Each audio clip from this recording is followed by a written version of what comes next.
Hello everyone, আজকে আবারও একটা রেসিপি নিয়ে চলে এলাম। এই রেসিপিটা বেশ কয়েকদিন আগে শেয়ার করেছিলাম, তার পূর্ণ রেসিপি নিয়ে আজ আরও একবার। চলো দেখে নিই রেসিপিটা কিভাবে বানাচ্ছি। আজকে বানাচ্ছি মিক্স ভেজ দিয়ে চিংড়ি মাছ। চিংড়ি মাছ দিয়ে কীভাবে এই রেসিপিটা বানাবে চলো এক এক করে দেখে নেওয়া যাক। ফার্স্টে এখানে আমি 150 গ্রাম থেকে 200 গ্রাম চিংড়ি মাছ নিয়েছি। সেগুলো ভালো করে পরিষ্কার করে নিয়ে নুন হলুদ দিয়ে ভালো করে মাখিয়ে নিয়েছি। সর্ষের তেল দিয়ে তাতে এক এক করে চিংড়ি মাছগুলো দিয়ে ভালো করে ভেজে তুলে নেব। সেই সর্ষের তেলেই ফোড়ন দিচ্ছি, 5 ফোড়ন, 2টো শুকনো লঙ্কা, তেজপাতা। ফোড়নের একটা মিষ্টি গন্ধ উঠতেই কেটে রাখা সবজিগুলো দিয়ে দেব।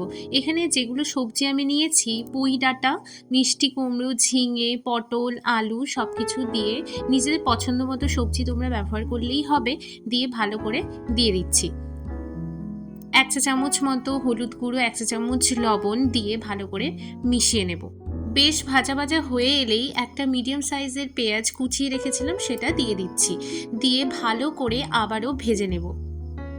ভাজা ভাজা হয়ে এলে এরপরে যোগ করছি আগে থেকে বেটে রাখা জিরে আদা বাটা 2 চা চামচ মতো দিয়ে দিলাম। তাতে 1 চা চামচ মতো ধনে গুঁড়ো দিয়ে হালকা পরিমাণে কাশ্মীরি লঙ্কা গুঁড়ো দিয়ে ভালো করে মিশিয়ে নেব। আর কিছুটা পরিমাণে চিনি দিচ্ছি, দিয়ে আবারও ভালো করে ভেজে ভেজে নেব। সুন্দর একটা ভাজা ভাজা হয়ে এলে হালকা জল দিয়ে সেদ্ধ হতে দেব। চিংড়ি মাছগুলো দিয়ে দিলাম, দিয়ে আবার ভালো করে মিশিয়ে নেব তরকারির সাথে। মেশানো হয়ে গেলেই অল্প পরিমাণে জল দিয়ে ঢাকা দিয়ে সেদ্ধ হতে দেব। ঢাকা তুলে নিয়ে বুঝতে হবে সেদ্ধ হয়ে গেছে। আবারও ভালো করে মিশিয়ে নিয়েই আজকে রেডি বিভিন্ন রকম সবজি দিয়ে চিংড়ি মাছ।